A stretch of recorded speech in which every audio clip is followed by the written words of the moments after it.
오늘 저희가 받으실 하나님의 말씀은 고린도전서 4장 1절부터 5절까지의 말씀입니다. 제가 가진 신약성경 267쪽에 있습니다.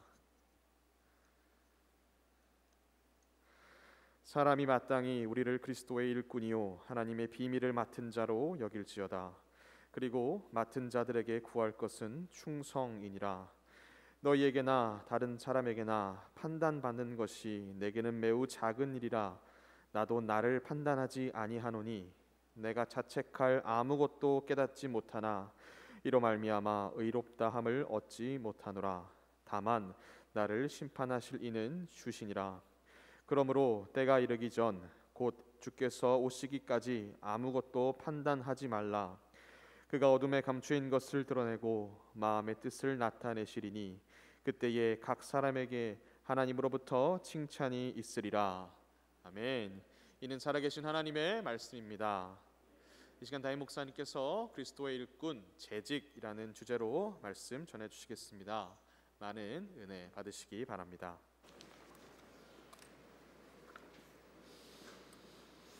할렐루야. 아멘. 이번 주부터 우리 신년 사업자 신방과 또 사랑방 신방이 있습니다. 사랑방이나 또 사업자 신방 받기 원하시는 분들은 꼭 신청해 주시고, 우리가 갈 때에 방역 대책을 그대로 지켜서 갑니다. 인원수가 이제 이번 주부터 6명은 늘었죠. 그래서 감사하게도 그 인원에 맞춰서 우리가 움직일 테니까 여러분 혹시나 염려하지 마시고 사업자 신방 꼭 받게 되시기를 부탁드립니다. 우리 옆에 분들과 한번 인사합시다. 그리스도의 일꾼이 됩시다.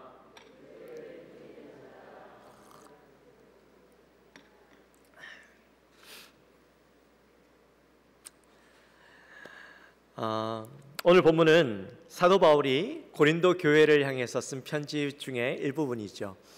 특별히 고린도 교회 하면 부흥의 경험도 있고 또 많은 은사들을 가진 그런 사람들이 모여 있는 곳입니다. 그래서 이 겉으로 보기에는 참 부러운 교회, 좋은 교회 같아 보이지만 그 중심에는 고질적인 문제들을 가지고 있었고 그것을 통해서 많은 어려움을 경험하고 있었죠. 특히나 오늘 본문에는 사역자들에 대한 판단 문제로 서로를 신뢰하지 못하고 또 분열하게 만드는 일들이 일어나고 있었습니다. 그런 상황 가운데 사도 바울이 고린도 교회를 향해서, 고린도 교회 성도들을 향해서 이렇게 이야기하고 있죠. 1절 말씀해 보시면 사람이 마땅히 우리를 그리스도의 일꾼이요 하나님의 비밀을 맡은 자로 여길지어다, 이렇게 이야기합니다. 자, 여기에서 우리라는 표현이 나오는데 이 우리가 누구를 의미하느냐? 사도들만을 이야기하는 것은 아닙니다. 복음 사역자, 그죠?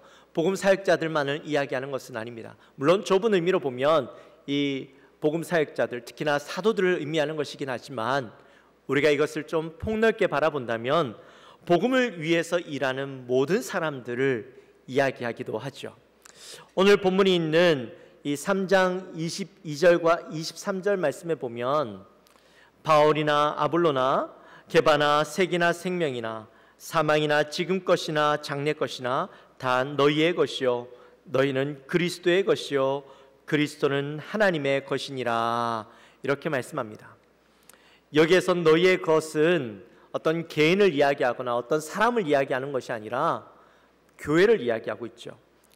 바울이든지 아볼로든지 게바든지 이 사람들은 그 당시에 최고의 사도요 선생이라고 불려지는 사람들 아닙니까? 교회 안에서 나는 게바파요, 바울파요, 아볼로파요 이렇게 편이 나뉘어져 있는데 다 뭐라고 이야기합니까? 누구든지 다 교회의 것이다. 즉 이들은 교회에 속했고 교회는 그리스도에게 속했다. 그런즉 우리 모두는 그리스도의 것이요 그리스도를 위해서 존재하는 그런 것이다 라고 이야기하고 있는 것이죠.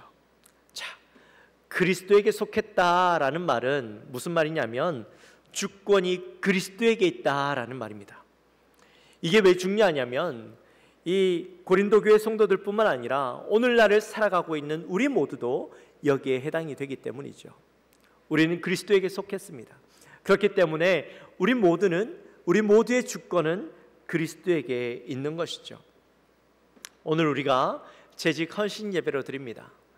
이 재직 헌신 예배는 원래는 오후 예배 때 드리는데 지금 오후 예배 드릴 수 있는 상황이 아니니까 우리가 이렇게 2부 때 또 3부 때 우리가 드리게 되는데요. 여러분, 이 재직이라는 말이 무슨 말일까요? 원래 재직이라는 말은 성경에 나오지 않습니다. 근데 우리는 재직이라고 부르죠. 근데 이 재직이라는 말이 원어로 보면 오늘 1절에 나오는 그 일꾼이라는 말과 맡은 자라는 말, 이 두 단어가 모두 다 이 재직이라는 말입니다. 1절에 나와 있는 일꾼이라는 말은 배 밑에서 노를 젓는 노예를 이야기하죠. 로마 시대에 가장 비천한 노예가 바로 이 배 밑에서 노를 젓는 일꾼이었습니다.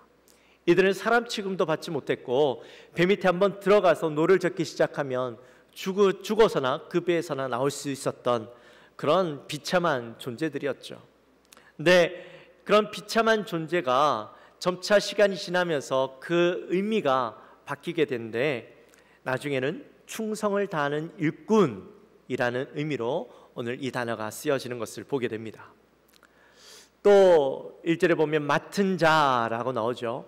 이 맡은 자는 어떤 집안이나 공동체에서 행정이나 관리 또 재정을 관리하는 지배인 또는 관리인들을 이야기하는 단어입니다. 우리가 이 맡은 자 하면 쉽게 떠올릴 수 있는 사람이 있죠. 누굽니까? 요셉이 있겠죠. 이 요셉이 이집트에 붙들려 가서 시위대장이었던 보디발의 집에서 종살이를 하게 되어지는데 어릴 때 갔으니까 처음에는 그를 신뢰하지 않았겠지만 나중에 보디발이 이 요셉을 신뢰하여서 집안에 있는 모든 것, 아내 외에는 모든 것을 관장할 수 있는 직분을 그에게 주게 되죠. 이처럼 종 중에서 가장 권위 있는 위치에 올라 있는 사람, 그래서 이 사람을 맡은 자라고 이야기했던 것입니다. 네, 성경에 보면 이 맡은 자와 똑같은 단어를 번역해서 나오는 단어가 있죠. 뭡니까? 청지기 있죠. 청지기. 청지기와 맡은 자는 같은 단어입니다. 근데 왜 이 재직을 맡은 자 또 일꾼이라고 부르게 됐냐 하면 그리스도께서 우리를 교회로 부르실 때에 바로 우리를 이 일꾼과 맡은 자로 부르셨기 때문입니다. 여러분, 재직이 된다라는 것은 봉사하기 위해서 우리가 부르심을 받았다라는 겁니다. 재직에는 목사, 장로, 또 안수를 받은 집사, 또 권사 이렇게 항존직이 있고 또 서리집사, 교역자 이런 임시직이 있죠. 이 임시직은 매년마다 우리가 임직을 받아야 되는 분들입니다.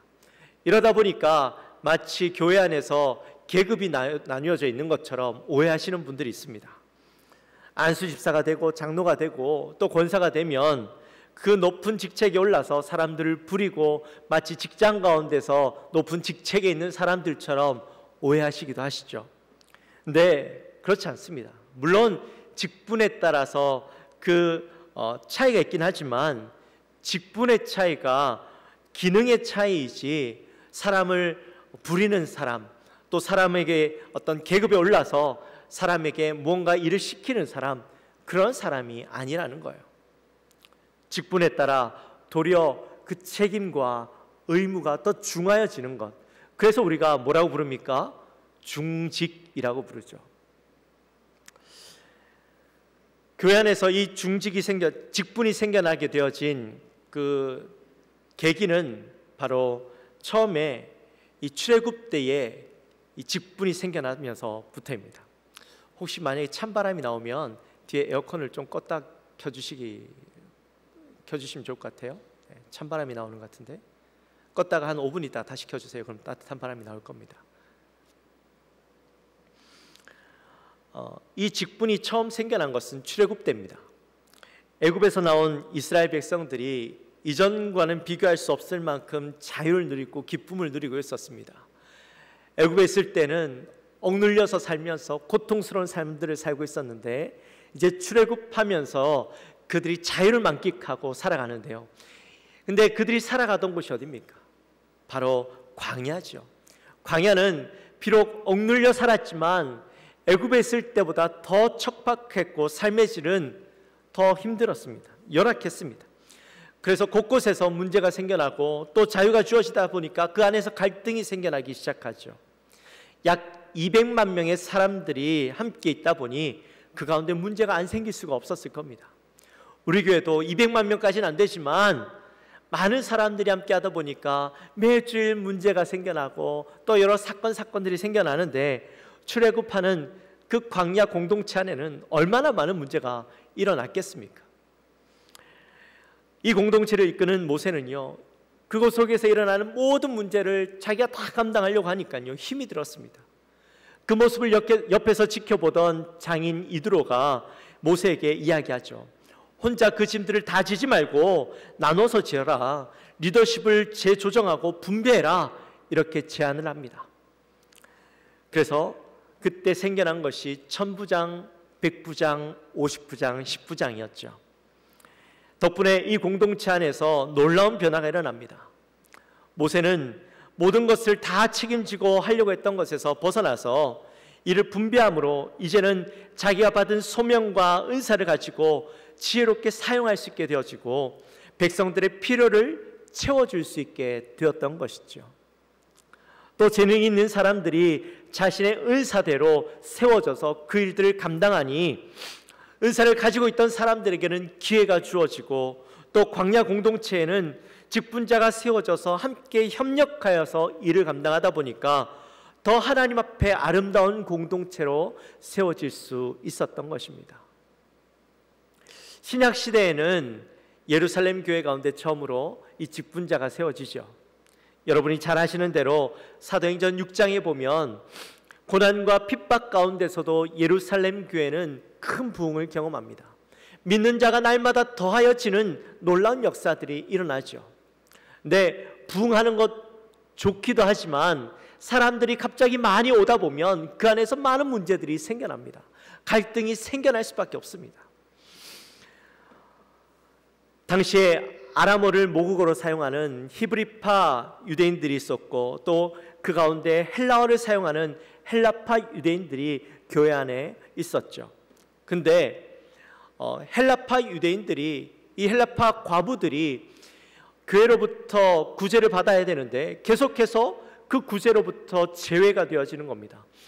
히브리파 과부들은 구제를 계속 받는데 헬라파 과부들은 그 구제에서 제외되다 보니까 교회 안에서 헬라파 유대인들과 히브리파 유대인들이 갈등하기 시작하는 겁니다. 그래서 나중에는 이 갈등이 너무 커가다 보니까 교회가 나뉘어지게 될 정도로 큰 문제로 대두가 되었던 것이죠. 그때 사도들이 구제하는 일들이 너무 방대해지다 보니까 자신의 일도 제대로 감당할 수 없고 닥쳐지는 그 일들을 감당하기에도 너무 힘들었던 것이죠. 그래서 이제 제안하기를 역할을 분담하고 구제와 교회 일들을 맡을 사람들을 세우자라고 그렇게 제안을 해서 여러분들이 잘 아시는 바와 같이 7명의 집사를 세우게 되어집니다. 자, 이를 통해서 예루살렘 교회는 안정을 누리고 또 풍성함을 누리게 되어지죠. 사도들은 말씀을 전하는 일에 전념하게 되어지고 또 세워진 집사들은 교회를 신실하게 섬김으로 교회가 일치되고 또 분란이 일어나지 않고 사역들을 잘 감당할 수 있게 되었던 겁니다.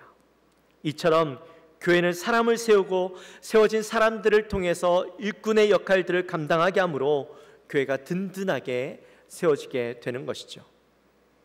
우리 교회도 바로 사람을 계속해서 세우고 그 세워진 일꾼들을 통해서 교회가 생동감 있게 움직여져야 되는 것입니다.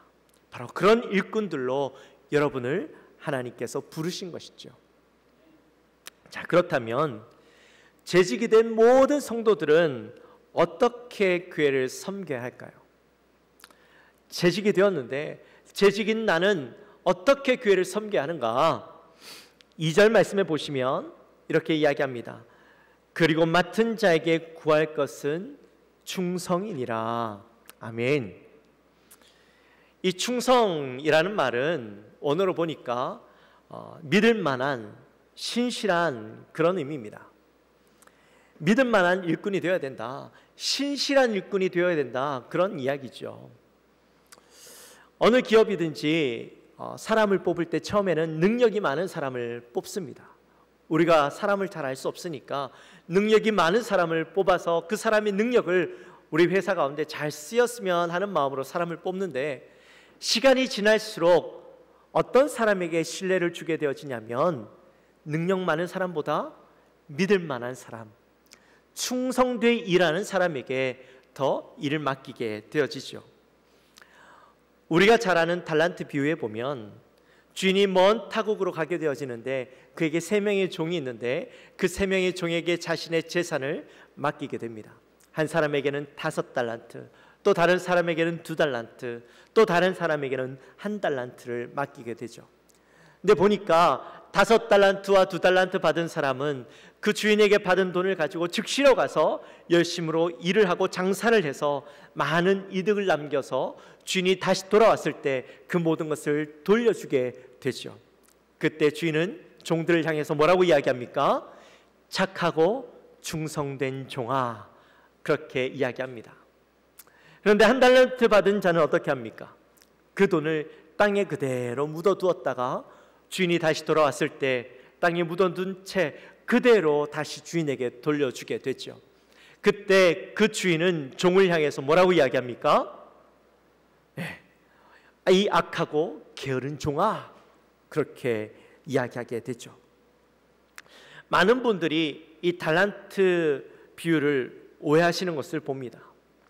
5달란트 받은 자와 2달란트 받은 자가 열심히 일해서 많은 것을 남겼기 때문에 주인에게 칭찬받은 것처럼 오해하는데요. 근데 만약에 이 5달란트 받은 자와 2달란트 받은 자가 열심히 일했는데도 불구하고 이익을 남기지 못했다면 주인은 이들을 향하여 비난했을까요? 책망했을까요? 차라리 1달란트 남긴 자가 낫다라고 이야기했을까요? 아니죠.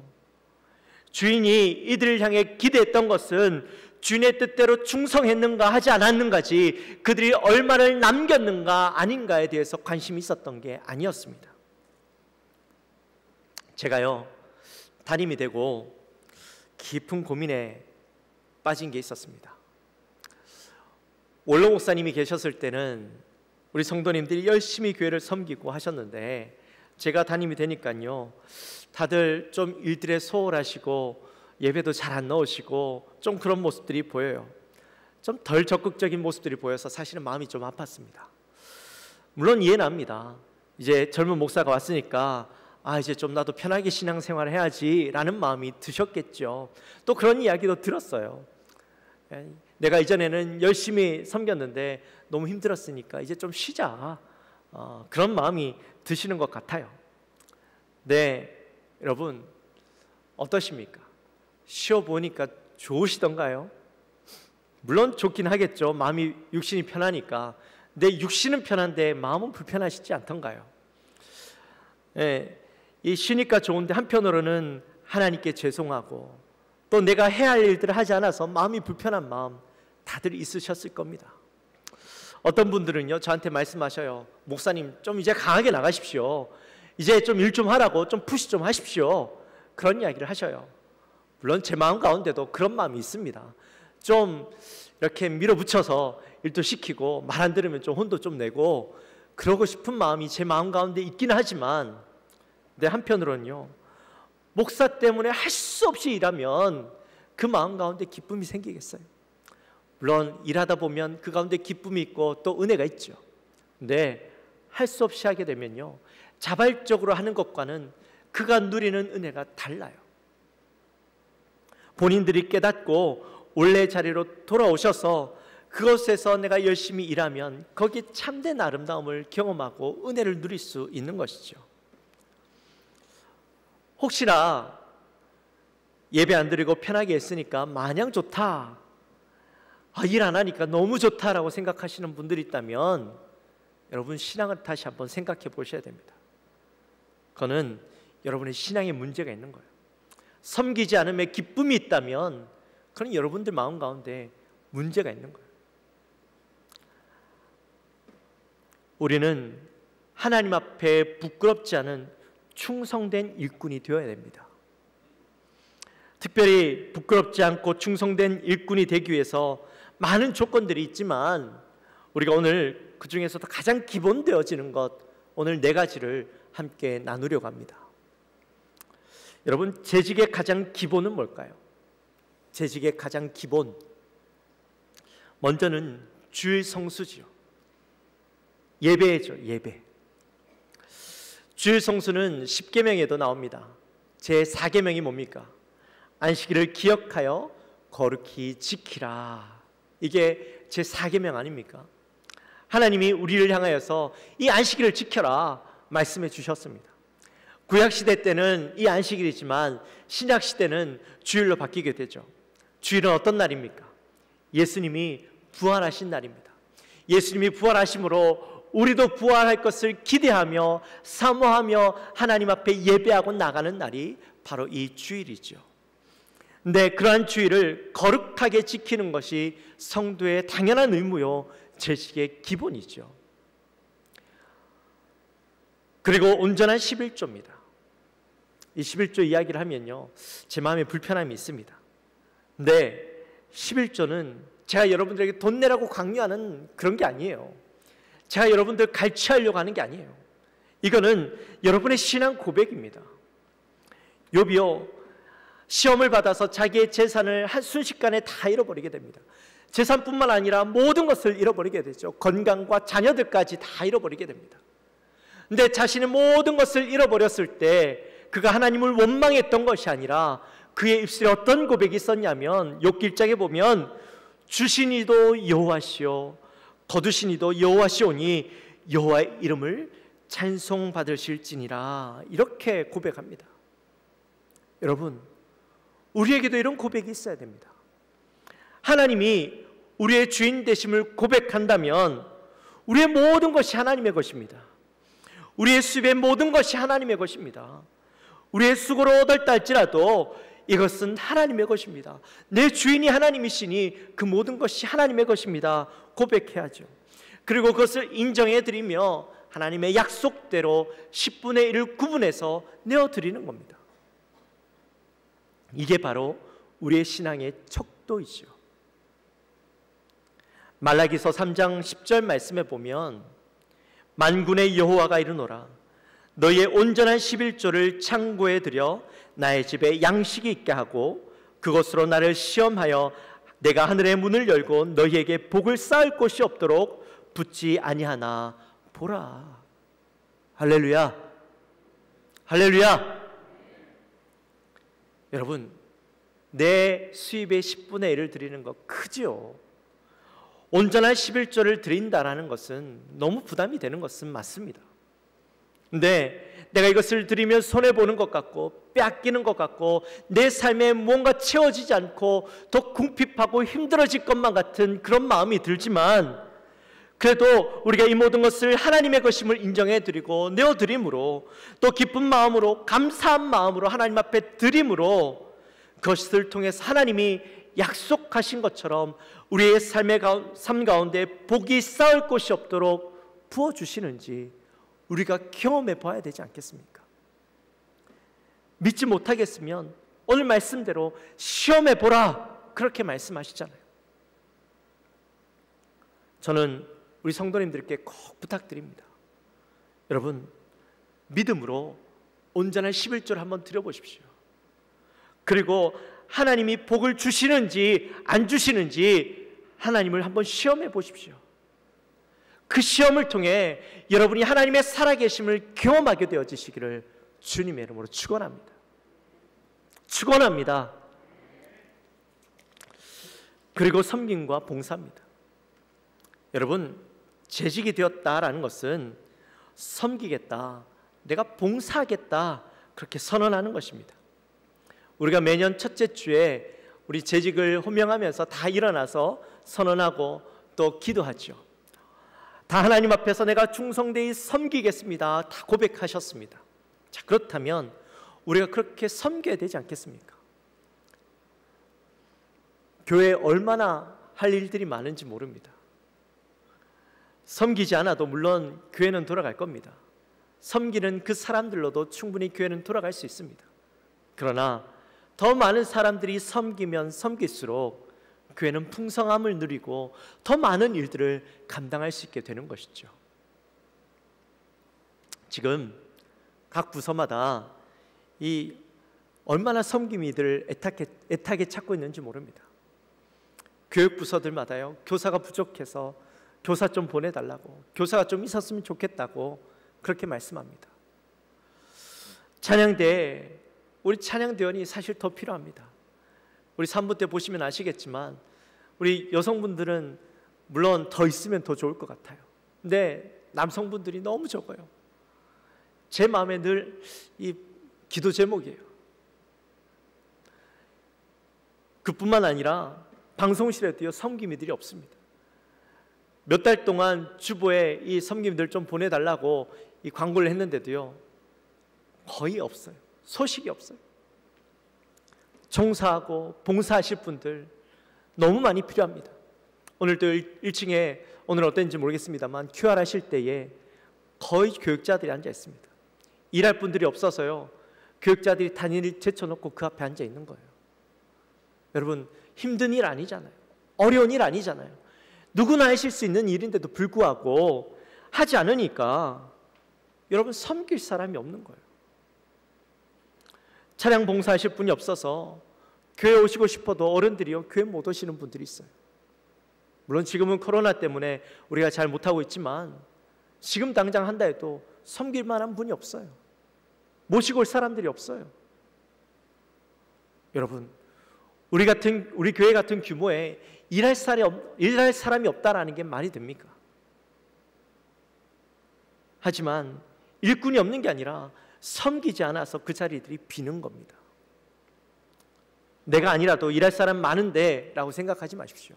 아니요, 여러분이 일하셔야 됩니다. 여러분이 섬겨 주셔야만 합니다. 우리 교회 재직이라면 누구라도 꼭 한 가지씩 이상은 섬기게 되시기를 주님의 이름으로 축원합니다. 재직이 되었을 때 내가 섬기겠습니다 고백했잖아요. 그러면 그냥 왔다 가는 그런 재직이 아니라 섬기는 재직, 교회를 위해서 충성되이 일하는 재직이 되어지시기를 주님의 이름으로 축원합니다. 그래서 칭찬받는 재직이 되셔야 됩니다. 마지막으로 전도입니다. 전도는요, 예수님이 우리에게 맡기신 지상 명령이죠. 마태복음 28장 19절과 20절 말씀에 보면 이런 말씀이 있습니다. 그러므로 너희는 가서 모든 민족을 제자로 삼아 아버지와 아들과 성령의 이름으로 세례를 베풀고 내가 너희에게 분부한 모든 것을 가르쳐 지키게 하라. 볼지어다 내가 세상 끝날까지 너희와 항상 함께 있으리라. 아멘. 여러분, 전도는 어려운 게 아닙니다. 내가 예수님을 사랑하고 교회를 사랑함으로 그냥 내가 사랑하다 보니까 가서 이야기하는 거예요. 주위에 있는 사람들에게 예수님의 사랑을 이야기하고 우리 교회를 자랑하는 거죠. 그러면 그 이야기를 듣는 사람들은 교회 와! 이야기하지 않아도요, 야, 저기 예수님 참 좋은 분인가 보다. 예수님 진짜 살아있나 보다. 야, 영광교회 좋은 데인가 보다. 나도 저기 한번 가봤으면 좋겠다는 마음이 생기는 거예요. 예수님을 사랑하고 교회를 사랑함으로 늘 예수님을 자랑하고 교회를 자랑하는 우리 성도님들이 되시기를 주님의 이름으로 축원합니다. 이게 바로 재직의 기본이죠. 어떤 목사님이 현대교회를 4가지 유형으로 이렇게 분석한 것을 봤습니다. 먼저는 시멘트 교회입니다. 시멘트 교회는 단단하지만, 겉에서 보기에는 단단하지만 이 전통과 관습으로 생명이 지식되고 소통이 되지 않아요. 그래서 자라날 수가 없는 교회죠. 그리고 모래알 교회입니다. 모래알 교회는 어떤 교회냐면 말은 무성하지만 무엇 하나 제대로 이뤄내는 것이 없는 교회입니다. 금방 성장했다가도 이 시련이 오고 시련이라는 파도가 몰려오면 그냥 그대로 다 휩쓸려 지나가는 교회. 그 다음은 플라스틱 교회입니다. 플라스틱 교회는 겉으로 봤을 때는 화려하고 알록달록해서 뭔가 그럴듯해 보이는 교회죠. 그런데 안에 많은 프로그램도 있고 활발하게 움직이는 것 같아 보이지만 정작 그 안에 생명이 없는 교회입니다. 마지막으로 옥토로 지어진 흙교회입니다.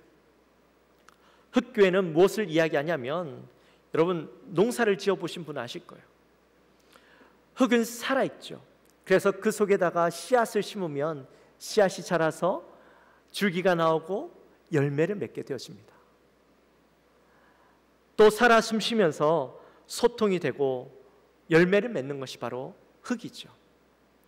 흙은 모든 것을 품고 치유하고 회복하는 능력이 있는 교회입니다. 이렇게 교회를 4가지 유형으로 구분했는데, 여러분 우리 영광교회는 어떤 교회일까요? 여러분이 생각할 때 영광교회는 어떤 교회입니까? 시멘트 교회입니까? 모래알 교회입니까? 플라스틱 교회입니까? 흙교회입니까? 흙교회가 되어지기를 주님의 이름으로 축원합니다. 근데 흙교회가 되려면 어떻게 해야 될까요? 이 재직이 살아서 움직여야 되는 거예요. 생명력 있게 움직여서 사람을 품고 교회를 섬기고 할 때 그것이 바로 이 흙교회가 되어질 수가 있는 것이죠. 이제 말씀을 마칩니다. 여러분, 재직이 되어서 섬기는 것은요, 대단한 것 아닙니다. 누구나 할 수 있는 일들을 하는 겁니다. 또 누구나 할 수 있는 일들을 우리는 감당해야만 합니다. 일꾼으로, 맡은 자로 충성되게 일하시고, 오늘 우리가 함께 나누었던 재직의 가장 기본, 이것을 감당하며 나갈 때에 우리 모두는 칭찬받는 일꾼으로 세워질 수가 있는 겁니다. 우리 모든 영광교회 성도님들, 칭찬받는 하나님의 일꾼이 되어지시기를, 영광교회 재직이 되어지시기를 주님의 이름으로 축원합니다. 아멘. 우리 시간에 함께 찬양하며 나갑시다. 우리 믿음의 고백으로 함께 찬양합니다.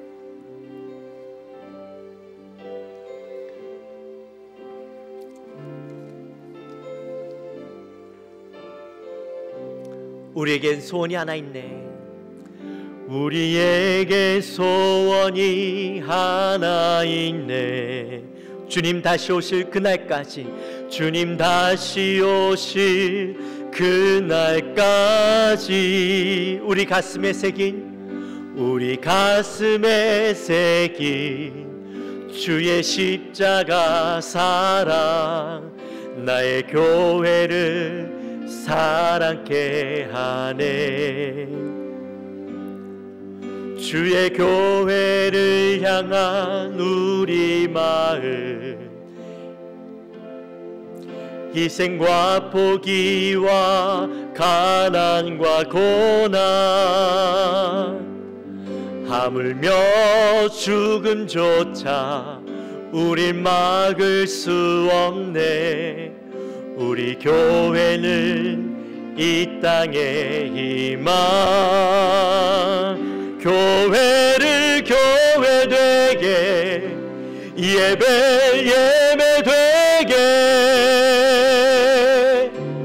우리 사용하소서. 진정한 부흥의 날 오늘 임하도록 우리 사용하소서. 우리 다시 한번 고백하며 나갑시다. 우리에게 소원이 하나 있네. 주님 다시 오실 그날까지, 주님 다시 오실 그날까지 우리 가슴에 새긴 주의 십자가 사랑, 어떻게 한다고요? 나의 교회를 사랑케 하네. 주의 교회를 향한 우리 마음, 희생과 포기와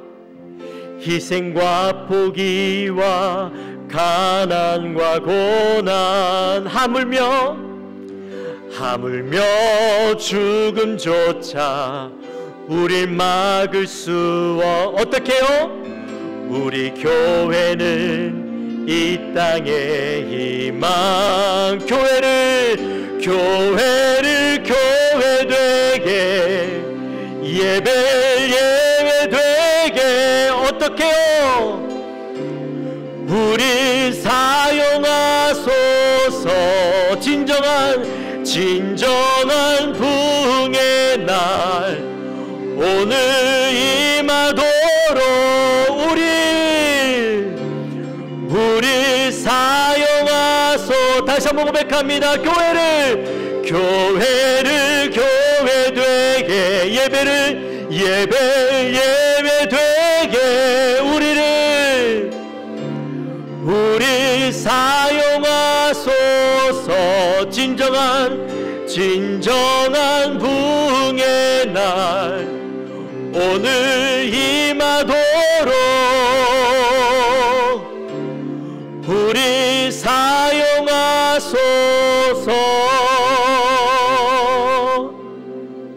할렐루야. 우리 시간 기도하며 나갔으면 좋겠습니다. 우리 기도하며 나갈 때에 하나님, 나를 하나님의 일꾼으로, 충성된 일꾼으로, 하나님의 귀한 것들을, 비밀을 맡은 자로 사용하여 주옵소서. 내 안에 교만한 마음, 내 안에 온전히 주의 귀한 일들을 맡지 못하고 있던 마음들 가운데 충성되이 하나님의 일을 맡고, 또한 내게 맡겨주신 그 재직의 사명, 가장 기본적인 것부터 충성되이 섬기며 나가는 우리의 모습이 되게 하여 주옵소서. 우리 마음을 가지고 간절히 기도하며 나갑니다. 하나님 아버지, 감사합니다. 저희들을 사랑하여 주시고 하나님의 은혜 가운데 또 오늘 재직 헌신 예배로 우리가 하나님 앞에 올려드립니다. 하나님, 오늘 우리가 말씀을 받습니다. 주님께서 우리를 영광교회 가운데 재직으로, 하나님의 일꾼으로, 또한 맡은 자로 불러주셨는데 우리가 그 사명을 잘 감당하기 원합니다. 연약한 모습, 부족한 모습이 우리 안에 있지만 하나님, 우리가 나의 능력으로 감당하는 것이 아니라 내가 충성되이 감당함으로 하나님 앞에 온전히 칭찬받는 일꾼으로 서기 원합니다. 하나님, 우리에게 주어진 귀한 사명, 또한 우리의 가장 기본이 되어지는 그것들을 우리가 잘 감당함으로 하나님 앞에 온전히 쓰임받는 종들 되게 하고 칭찬받는 종들 될 수 있도록 인도하여 주옵소서. 그래야므로 우리 사랑하는 영광교회가 하나님의 귀한 일들을 감당하며 하나님의 그 나라를 확장하는, 하나님의 사명을 잘 감당하는 교회로 세워지게 하여 주옵소서. 우리 사는 모든 성도님들을 주님 주장하여 주옵소서. 하나님 아버지, 감사합니다. 저들을 사랑하여 주셔서 오늘 또 귀한 재직 헌신 예배로 올려드리게 하시니 감사합니다. 하나님, 우리가 주의 종으로, 주의 일꾼으로, 맡은 자로 부름받았습니다. 하나님, 우리에게 충성해야 될 그 사명이 있는데 우리 사랑하는 모든 영광교회 성도님들, 재직들 충성되이 주님을 섬기는 자 되게 하여 주시고, 특별히 가장 기본이 되어지는 것부터 하나님 열심으로 감당하며 나가는 귀한 주의 일꾼들 되게 하여 주옵소서. 그래서 하나님 앞에 칭찬받는, 착하고 충성된 종아라고 칭찬받는 주의 귀한 재직들 될 수 있도록 인도하여 주옵소서. 감사합니다. 예수님의 이름으로 기도하옵나이다. 아멘.